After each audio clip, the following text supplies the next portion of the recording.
নমস্কার। মণিচোরা ভগবান শ্রীকৃষ্ণ মাখন চুরি করতেন ছোটবেলায়। এই নিয়ে আমরা ভগবান শ্রীকৃষ্ণের সম্পর্কে নানা কথা শুনেছি। তিনি এর জন্য যশোদা মায়ের কাছে প্রচুর বকুনি খেয়েছেন, তাকে বেঁধে রাখা পর্যন্ত হয়েছিল। যশোদা মা তাকে বেঁধেও রেখেছিলেন যাতে তিনি মাখন চুরি করতে না পারেন, ইত্যাদি নানান কাহিনী কীর্তন এসব প্রচলিত আমাদের বাংলা তথা ভারতবর্ষের বিভিন্ন প্রান্তে। এগুলো আমরা অনেক ছোটবেলা থেকেই জানি এবং শুনেছি। কিন্তু কখনো কি আমাদের মনে এই প্রশ্নটা উঠে এসেছে যে ভগবান শ্রীকৃষ্ণ মাখনই কেন চুরি করতেন? এবার হয়তো অনেকে বলবে যে ভগবান শ্রীকৃষ্ণের বাবা নন্দ রাজা, তার প্রায় 9 লক্ষ গরু ছিল, তো গরুর থেকে স্বাভাবিকভাবে মাখন তৈরি হবে এবং সেটাই তিনি চুরি করবেন।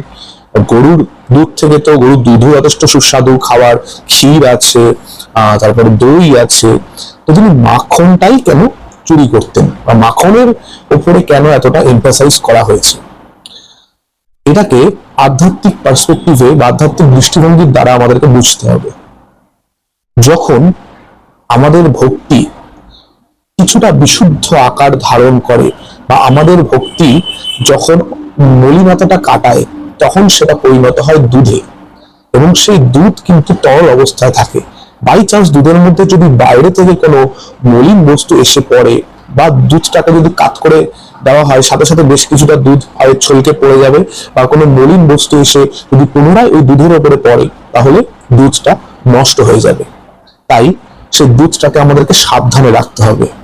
সেই রকম শ্রদ্ধার দ্বারা আমাদের মনের যে শ্রদ্ধা, সেই শ্রদ্ধার দ্বারা ভক্তিরূপী দুধকে প্রথমে সাবধানে এক জায়গায় স্থির করতে হয়।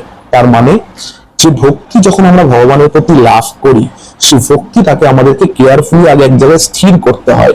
সেই ভক্তিটাকে লোকজনের মধ্যে বা পাবলিকলি শো অফ করতে নেই যে আমি ভক্তি করছি, এই করছি, সেই করছি। সেই ভক্তিটাকে গোপনে একটা জায়গায়, ভালোভাবে গোপনে না হোক, মোটামুটি নিজের পার্সোনাল এক জায়গায় স্থির করতে হবে আগে। কারণ কিছু একটা উৎকৃষ্ট মানের তৈরি করতে গেলে সেটার আগে স্থির করাটা সবচেয়ে বেশি প্রয়োজন। তাই যখন আমরা তৈরি করব মাখন, তখন আমাদেরকে দুধটাকে আগে এক জায়গায় স্থির করতে হয়। সেরকম আমাদের শ্রদ্ধা দ্বারা যে সদ্য যে প্রাপ্ত ভক্তিরূপী দুধ, সেটাকে স্থির করতে হয়, এবং ভক্তিরূপী দুধকে স্থির করার পর সেটাকে মন্থন করতে হয়। মন্থনটা কি?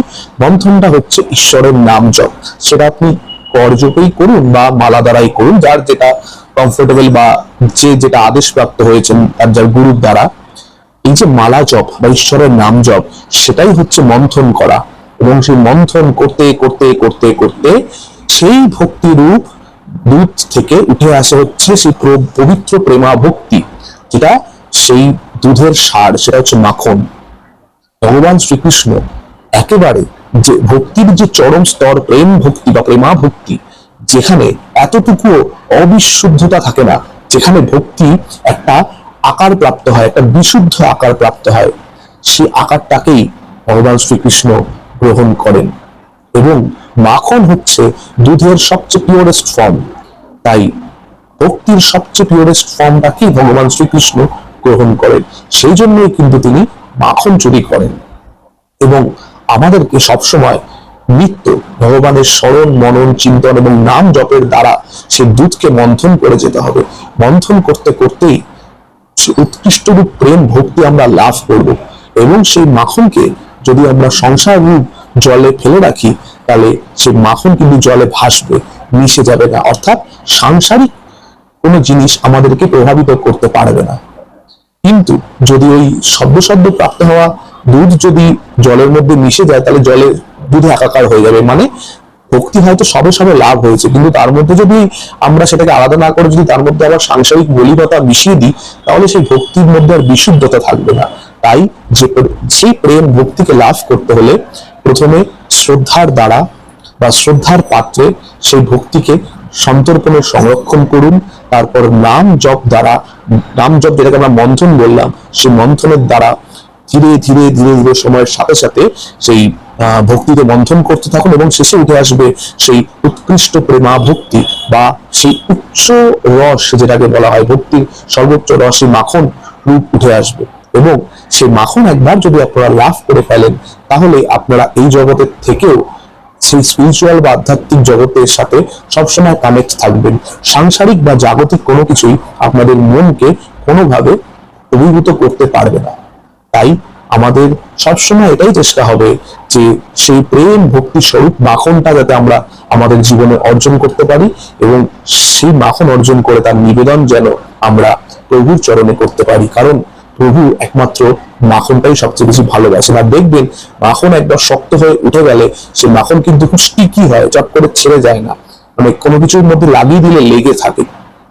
তো সেই রকমই কিন্তু ওই প্রেম ভক্তি আমাদের সাথে সম্পূর্ণভাবে লেগে যাবে, আমাদেরকে ছেড়ে কখনো যাবে না, বা কোনো মলিনতা সেটাকে গ্রাস করতে পারবে না। তাই সেই প্রেম ভক্তি স্বরূপ মাখন লাভ করে আমরা ভগবানের শ্রীচরণে যাতে অর্পণ করতে পারি, সেটারই প্রার্থনা আমাদেরকে জানাতে হবে পরমেশ্বর পরম পুরুষোত্তম ভগবান শ্রীকৃষ্ণের কাছে।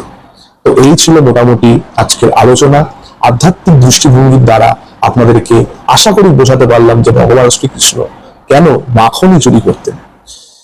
তো এরূপ ভিডিও যদি আরো আপনারা পেতে চান তাহলে অবশ্যই প্রোফাইলটিকে ফলো করে দেবেন, এবং ভিডিও ভালো লাগলে লাইক শেয়ার করতে ভুলবেন না।